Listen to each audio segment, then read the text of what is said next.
Chapter 4 Mother's Brainstorm. But Dad didn't get a job that day, or the day after that, or the day after that. Though he certainly seemed to be trying. Every day he put on a good suit and rode the trolley car downtown. Every day he said he was going to have lunch with a friend or a business acquaintance. Every day Kit hoped he'd come home with the good news of a new job. But every afternoon, Dad came home tired and discouraged. All the bad news in the newspaper seemed to be about Kit's own life now. One afternoon, after a week had passed, Kit and Mother were on the back porch shelling peas when a huge black car pulled up in the driveway. "Oh no," sighed Mother. Kit asked, "Is it Uncle Hendrik?" Mother nodded.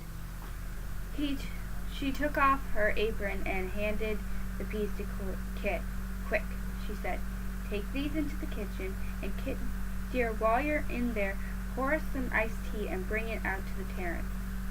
Mother smoothed her hair, adjusted her smile, and walked gracefully toward the car. Kit was glad to escape inside. Uncle Hendrik was her mother's uncle, and the oldest relative Mother had left. He was tall and gray, and he lived in a tall gray house near downtown Cincinnati. He always seemed to be in a bad mood, like grandfather in the Heidi book, before Heidi made him nice. The last thing Uncle Hendrik needs is a lemon, she thought as she put a slice in his glass. He's already a sourpuss. Kit put the iced tea on a tray and carried it to the terrace. Mother was sitting on a wicker chair, but Uncle Hendrik was pacing back and forth. When he saw Kit, he stopped. "Here it comes," thought Kit. Without even saying hello, Uncle Hendrik barked at Kit. "What's the capital of North Dakota?" "Bismarck," answered Kit. She was used to such questions from Uncle Hendrik, and if he wasn't asking her capital, he was asking her multiplication facts.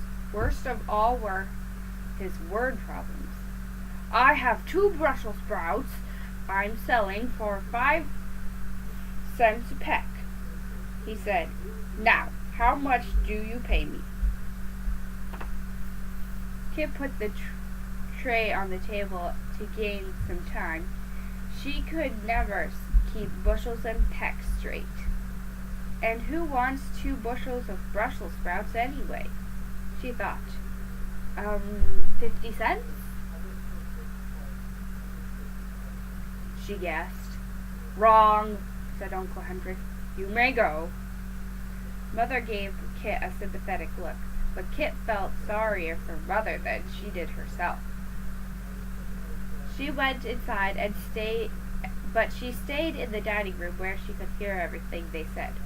"Margaret," Uncle Hendrik sighed. "Didn't I tell you and Jack what a mistake it was to sink all your money into that car dealership? If you 2 had listened to me, you would not be in the fix you are now. And don't expect me to help you. I won't throw good money after bad."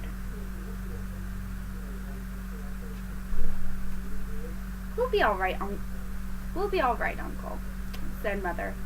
"I'm sure Jack will find a job soon." "Humph," snorted Uncle Hendrik. "No, he will not. Not him. And not during these hard times." Kit realized that her fists were clenching. Oh, she just wanted to run out on the terrace and punch Uncle Hendrik.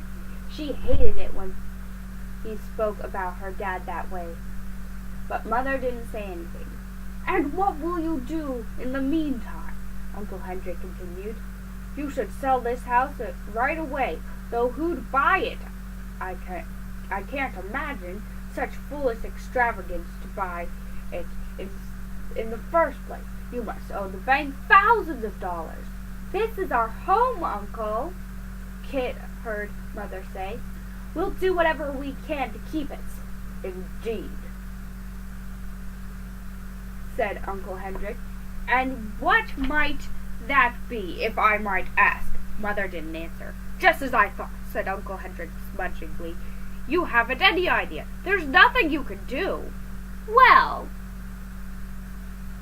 Mother said, we could take in boarders, paying guests. Kit felt as surprised as Uncle Hendrik sounded. Boarders? He gasped. Yes, said Mother. It's perfectly respectable. We'll take in teachers or nurses from the hospital. Gosh, thought Kit. Would you listen to Mother? But Uncle Hendrik had evidently heard enough. Well, Margaret, he said, all I can say is that if my sister, your dear mother, could see you now, it would break her heart. With that, Uncle Hendrik strode back to his car and drove away. Kit ventured out onto the terrace. Are we really taking in boarders? She asked Mother. Mother smiled, and this time it was one of her real smiles that made Kit feel like smiling too.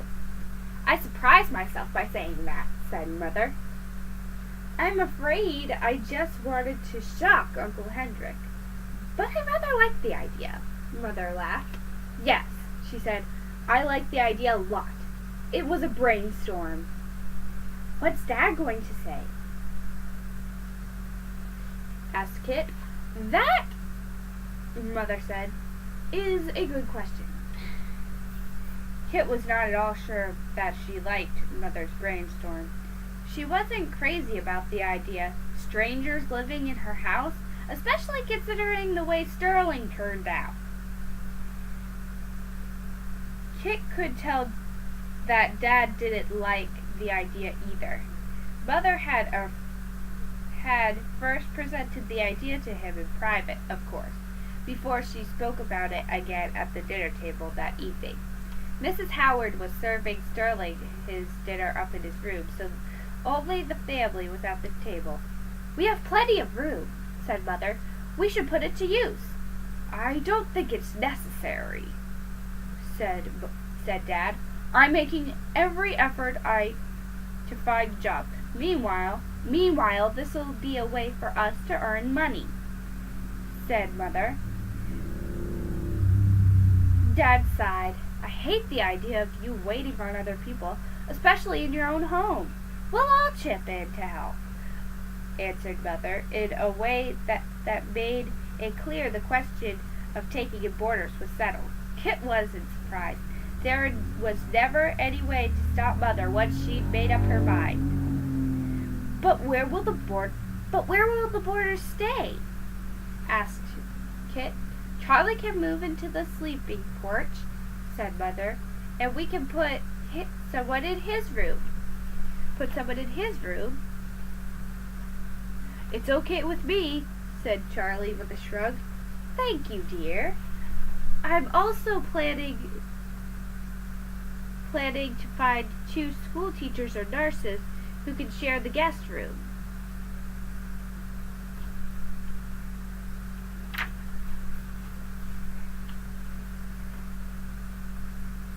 Kit perked up.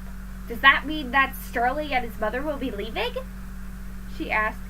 That'd be one good thing about Mother's plan, at least. They'll stay, said Mother. They'll be paying guests from now on. But where will they stay? Asked Kit. Mother looked at Kit and said calmly, Sterling and his mother will move into your room. Mine? Asked Kit in a shocked, squeaky voice. Yes, said Mother. We need them. They've got to stay if we're going to make enough money to pay the mortgage every month. I figured it out. But Mother, exclaimed Kit, where will I sleep? I was thinking, said Mother briskly, that you could move up into the attic. There's plenty of room up there. The attic? Thought Kit immediately. She was being exiled to the hot, stuffy attic so Stifle-nosed Sterling could move into her room with his hankies and his meals on trays and his Vicks Vapo Rub. Oh! In Kit's mind, she saw the headline again in letters that were 4 inches tall. It's not there! But Kit, panted Ruthie out of breath, climbing the stairs up to the attic. You don't even like your room that much. It was the next day. Kit and Ruthie were inspecting the attic. It smells of mothballs, and it was gloomy because the windows were dusty and the sun couldn't shine through them. You told me your room is too pink, Ruthie said.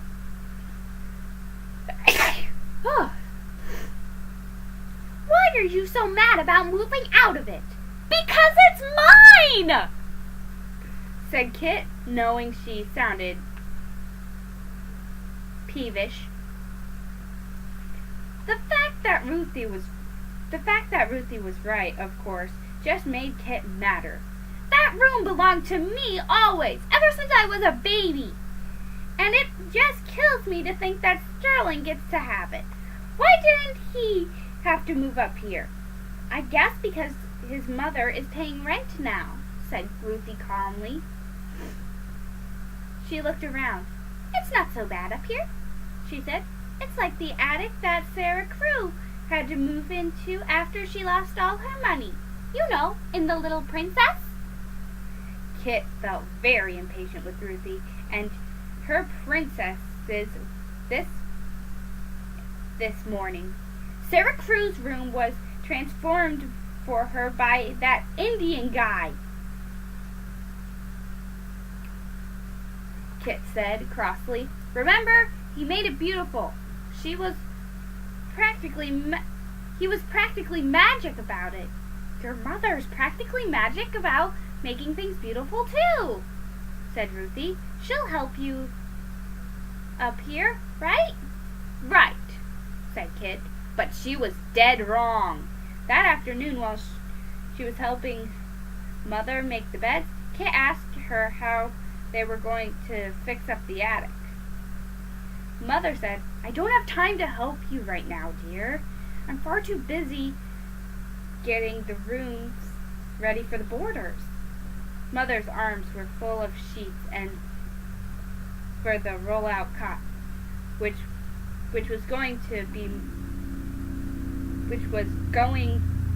was being moved into Kit's old room for Sterling to sleep on.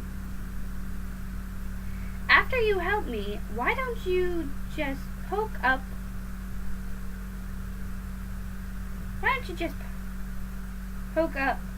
around up there, she said. See what you can find. Mother spoke in such a distracted manner that Kit's feelings were hurt. Mother had been so particular about every detail in Kit's pink room, but she didn't seem to give a hoot about Kit's attic. Kit climbed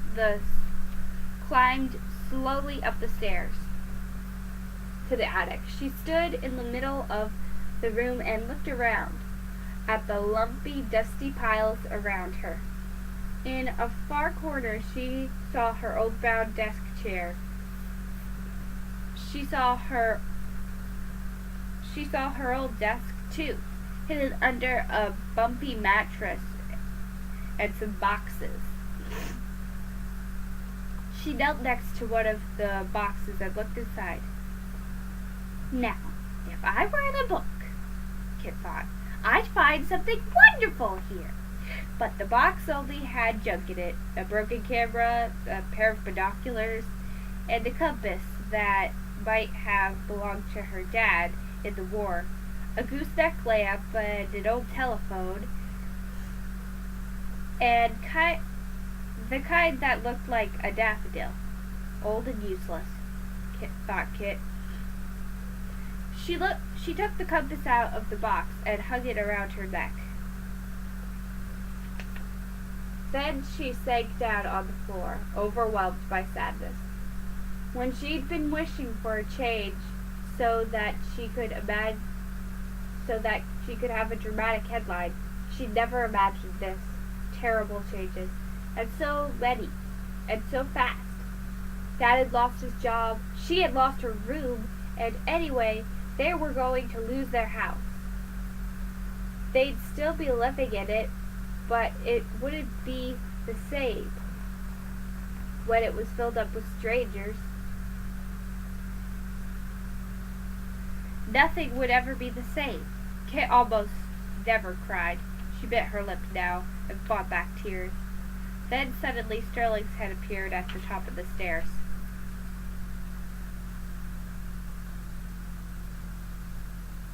What are you doing out of bed? Kit asked, roughly brushing away a tear.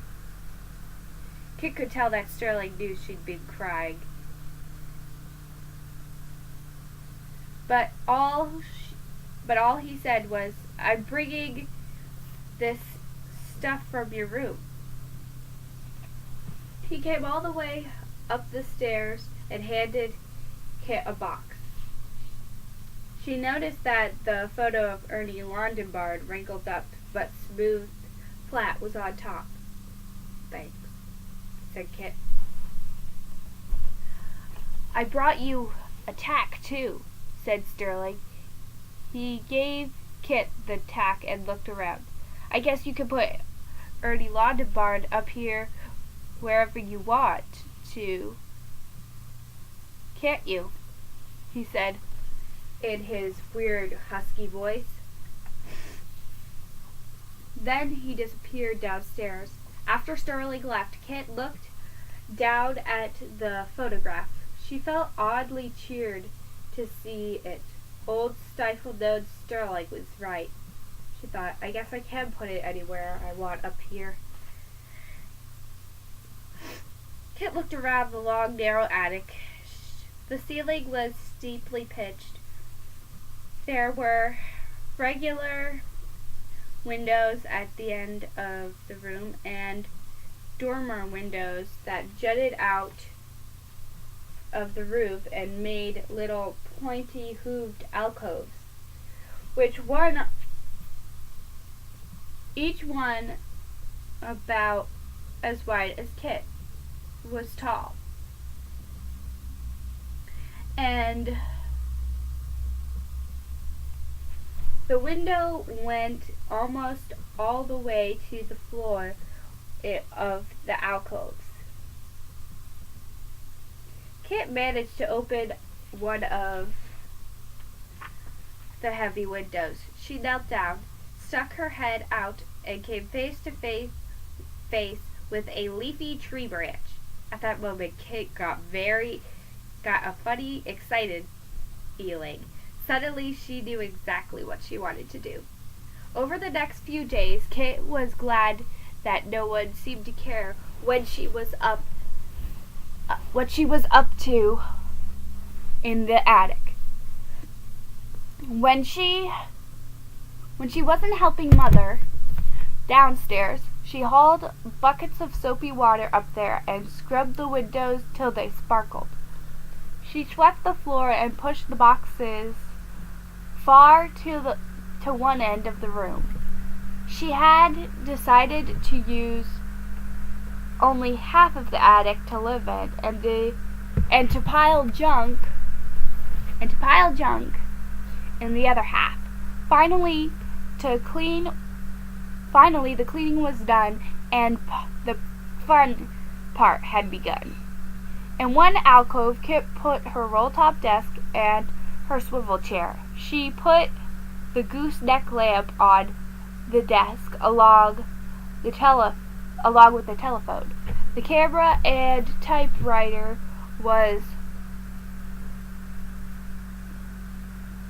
and her typewriter. That was her newspaper office alcove. In another alcove, she stacked up her photo of Ernie Lardenbar on a nail. She hung her catcher's mitt and the old binoculars. She figured she might need the binoculars if she ever went to a Reds game. That was her baseball alcove. In the third alcove, Kit made bookshelves out of boards and arranged all her books on them. She found a huge chair that was losing its stuffing, and she shoved it into the alcove and softened it with a pillow. That was her reading alcove. The last alcove was Kit's favorite. She pushed the lumpy mattress on an old bed frame and pushed the bed into the alcove with a pillow near the window. She surrounded the bed with some of Mother's potted plants. That was her treehouse alcove. The very first night Kit slept in her treehouse alcove, Mother came up to tuck her in. She sat on the edge of Kit's bed and looked around the attic. Kit watched Mother's face carefully. She knew the attic was a far cry from Mother's idea of what a girl's room should look like. "Well," said Mother at last, "a place for every interest in it, and every interest in its place. I can see that you've worked hard to make this attic your room. I'm proud of you, Kit."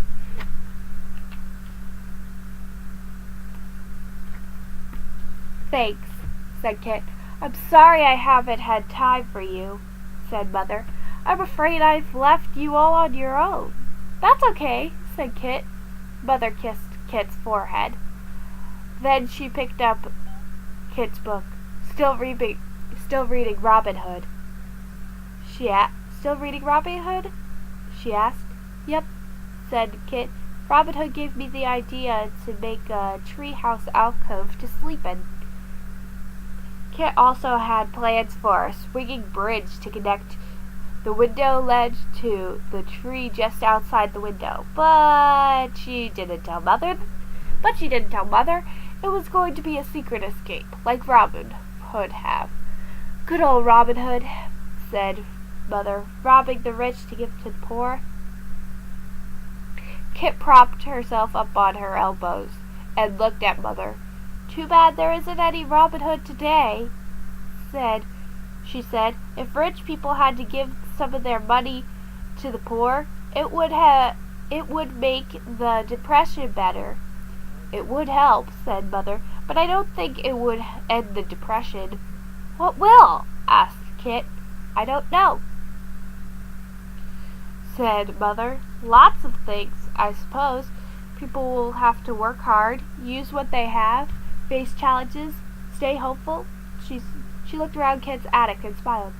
"I guess they'll have to sort of do what you've done up here, in your attic. They have to make changes and realize that change can be good." Then she kissed Kit again. "Good night, dear," she said. Don't read too late." "I won't," said Kit. "Good night." After Mother went downstairs, Kit flipped over on her stomach and looked out the window.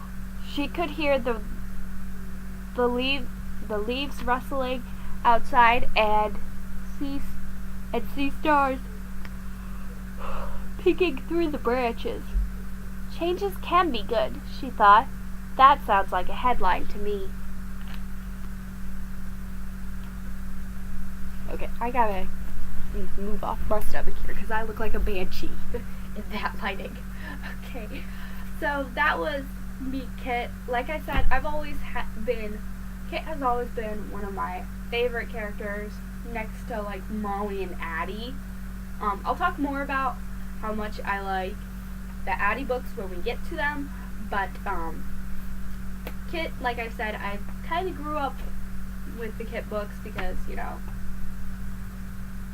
because my sister had the Kit doll, so we had the books long before we had any of the others. But yeah. I feel like I don't really have a lot to say about this book because it pretty much just speaks for itself. I could talk about how, you know, it sets up for a lot of the other books, but I talked about that when I talked about the Meet Rebecca book. I could talk about how the books have been changed since this kind, but I talked about that in the Samantha books. So I'm just gonna let this book speak for itself. And I think does it for this episode of dramatic stories and readings, or dramatic readings and stories. I don't know what I call it. Anyway, that completes our dramatic reading of Meet Kit, and I think next time, the next girl, historically, I think is either Mary Ellen or Melody Ebsen.